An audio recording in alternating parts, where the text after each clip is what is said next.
Good morning and welcome to the 21st Annual Society for Conservation GIS Conference. We're so thrilled you're here. Come on in from the outside, you guys. We're going to get started. My name is Healy Hamilton, and I am the outgoing president of the Society for Conservation GIS. And I'm really happy to be welcoming you here to the conference.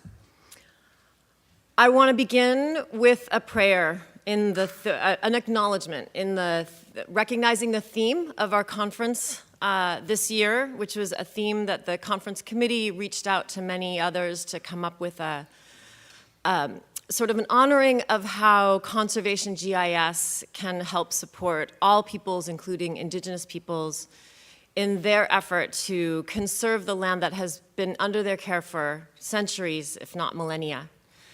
So it's important to us to honor the people who are the original caretakers of this land. So we would like to honor and thank the Ohlone and the Rumsen people and the Costanoan Rumsen Ohlone tribe as the traditional and current inhabitants of this land, which is also home to many diverse Indigenous peoples. And we acknowledge them and are grateful to them for being the past, present, and future caretakers of this land. So important to take a moment to recognize where we came from, where we are now, and where we are going in the hands of the Indigenous peoples who are the original occupants of this beautiful land that we're so honored to be surrounded by here at SCGIS at this conference. I want to start with the theme of a path. It's like we're all on a path. And the path of many of the people in this room who are board members and committee members and advisory council members, and to all of you who are part of the community of people who use GIS to conserve cultural and natural heritage, you are all on the path towards helping SCGIS achieve its mission. And I wanted everyone to start out with an understanding of just what a vital and important and inspiring mission this community has, and to thank each and every one of you for being here to be a part of it, and to acknowledge that there are many, many people who wish they could be here. Last week I was at the Esri Users Conference, and there are so many people who have to choose between the two conferences, and who said, good luck next week, wish I could be there. So there are many who aren't here who are also part of this community.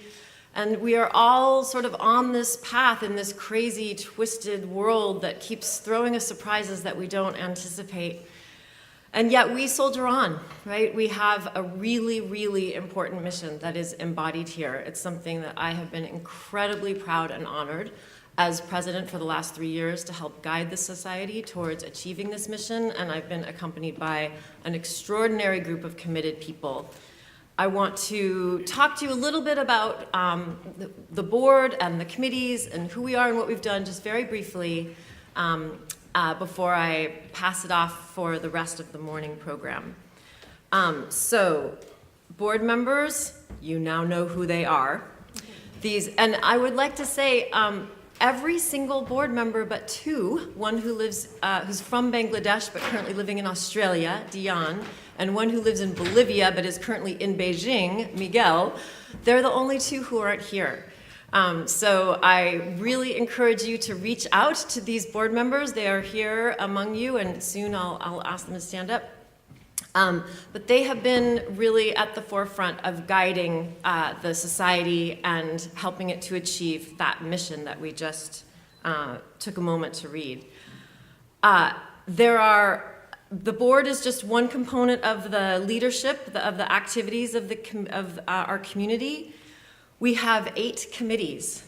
And if you look through the names, almost every single committee is chaired or co-chaired by a board member. So this is a really active and committed board, and they are here among you. So I want you to get to know them, reach out to them, and if you have questions about involvement, this is who they are. So I want to talk a little bit about the activities of these committees, but we have communications. We have a conference committee that put this entire conference on a volunteer basis.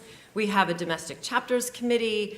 The officers of the board form an executive committee, a finance committee. Our international committee runs the scholars program and supports international chapters. a membership committee that supports our membership, and a website committee. So lots of activity and ways to get involved, but this is sort of the inner gears of our society and how we run and how we try to accomplish our mission. That conference committee put on this entire conference as on a volunteer basis. We will acknowledge, yes, absolutely.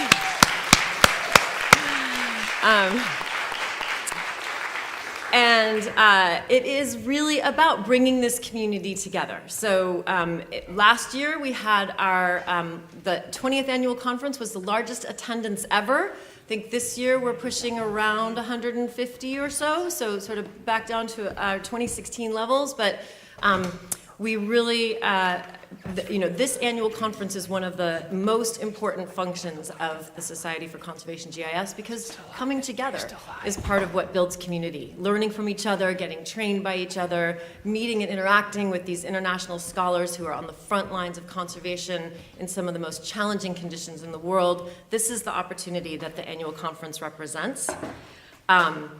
We run the Scholars Program also as an all-volunteer program. So this is a map of all of the scholars from 1998 to 2017. We are approaching 500 scholars over the history of our organization. That is something to cheer about.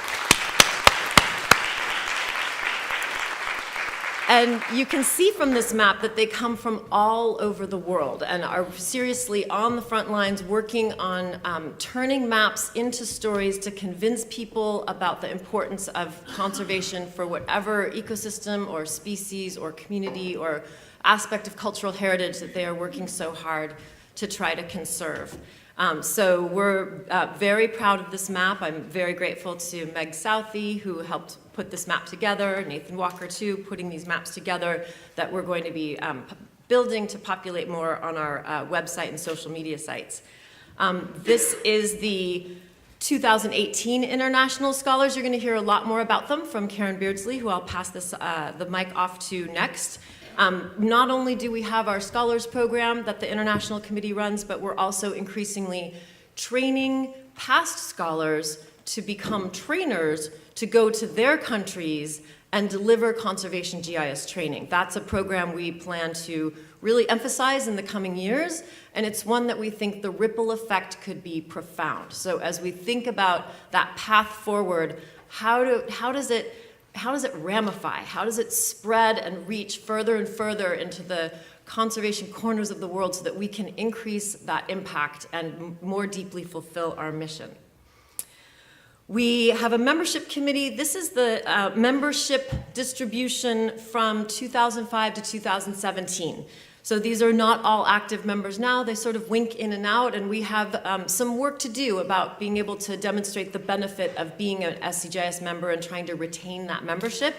But we're proud that throughout our history, we have had members from all over the world. We have a webinar series, and I have singled out Rebecca DeGagne, who's here in the room, who is running the webinar series.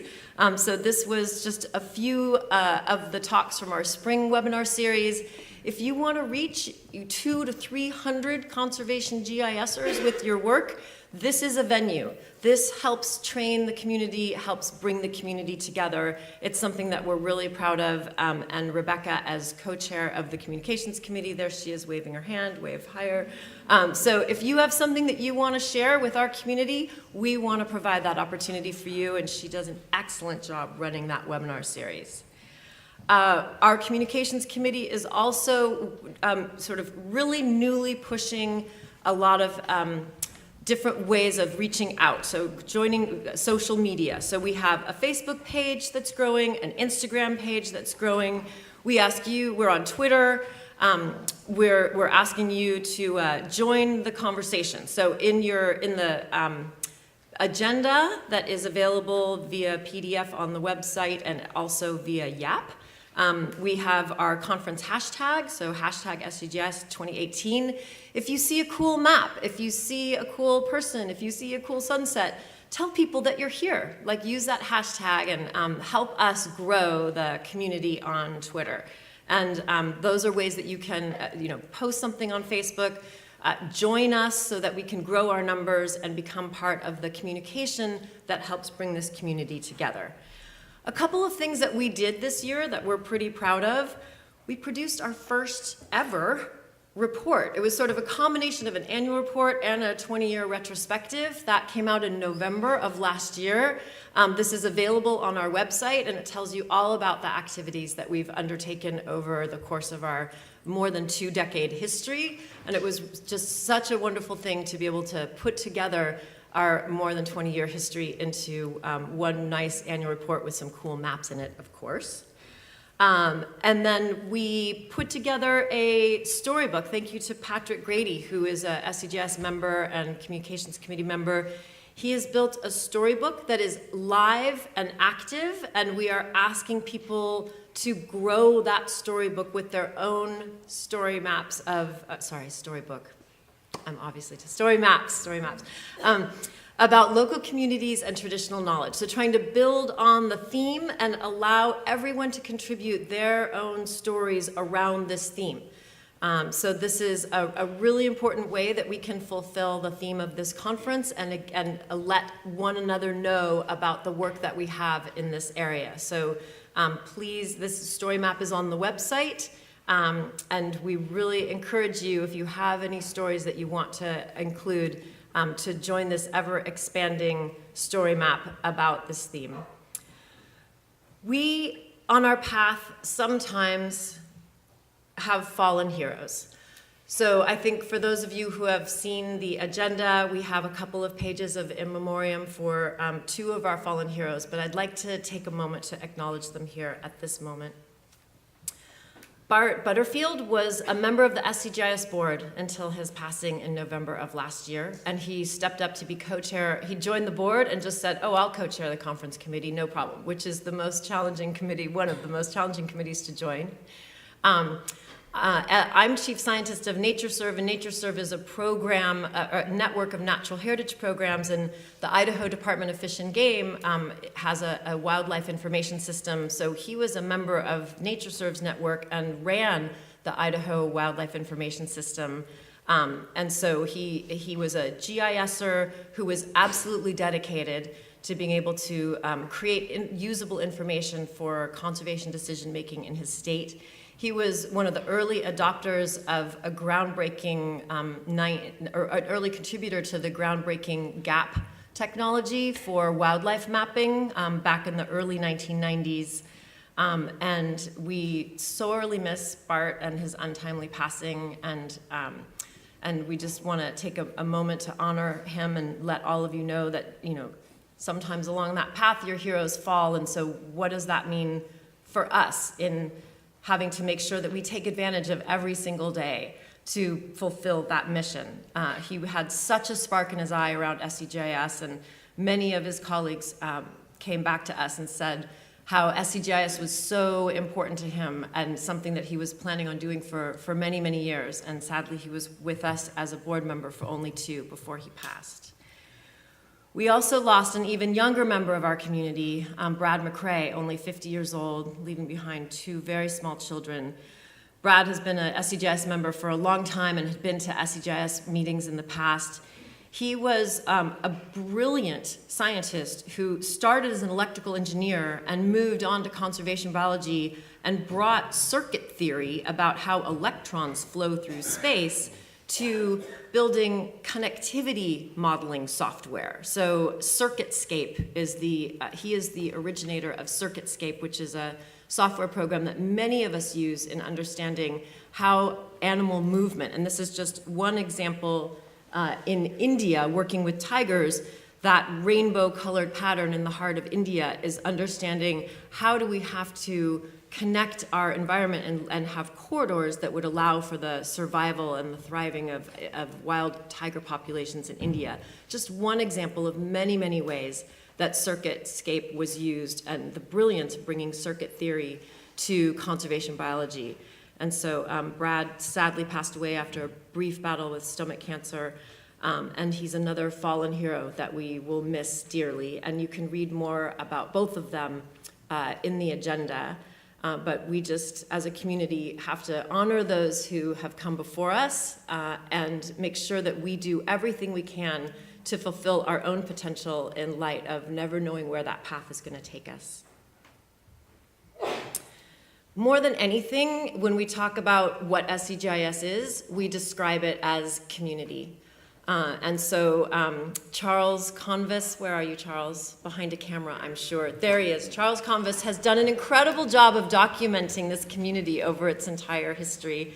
He'll be behind the camera, like, you'll see him almost simultaneously in every room. I don't know how he does it, but he is largely responsible for helping us bring the proceedings of the past conferences online. So if you're a member of SCGIS and go to the SCGIS website, you can see all kinds of past conference proceedings online and taking photographs at every conference. Tomorrow after lunch, after the membership meeting, there will be a dedicated time for taking some photos, and we really ask for you to be there because we love to capture this particular moment and this group every single year. So really, more than anything, SCGIS is a community. We are a community of scholars, which you will hear more about from Karen Beardsley. I will, before I close, make some relatively mundane but important announcements. That we do right immediately after this plenary. There is a break in Scripps where we can get coffee, tea, and snacks. So just so there's nothing served here during the plenary, but over at Scripps right afterwards. There tend to be some last-minute changes to the agenda. For those of you who've been here in the past, you know this well. We will do our very best to keep everything up to date, but it is the YAP app that will definitely be kept most up to date. So to the extent you can, download and keep on top of the YAP app if you want to know who's speaking in what room about what topic. Wednesday morning, after our auction and bonfire, for the intrepid among you that want to have a few more minutes to wake up Wednesday morning and share with the rest of your colleagues, even if you've already given a talk, it doesn't matter. Lightning Talk sign up is at the registration desk in Scripps, and we encourage any and all of you to show up and just spend a few minutes Wednesday morning sharing with your other colleagues anything you want about any project you're working on or any particular topic. So Wednesday morning is a more casual community way to share information with one another. So don't be shy, please let the community know what you're doing. And then we will have a membership meeting after lunch when no other activities are scheduled, and that is here in this room tomorrow. And I really encourage you to come. We are looking at the future of SCGIS. We're now in our third decade. And ultimately, community is you. And so you're here. We really, really want to hear from you, share a few things, but have a conversation about where should we go? You know, what should we be doing? How can we expand? How can we build upon the foundation that we already have and expand our impact, grow its reach? And that is a message that we want to hear from you. So in honor of SCGIS community and all of the leaders that are making it happen, I'd like to ask every single person that is on the board or serving on any committee to please stand up. Any committee member, any board member. There's a lot of them in the room. Thank you.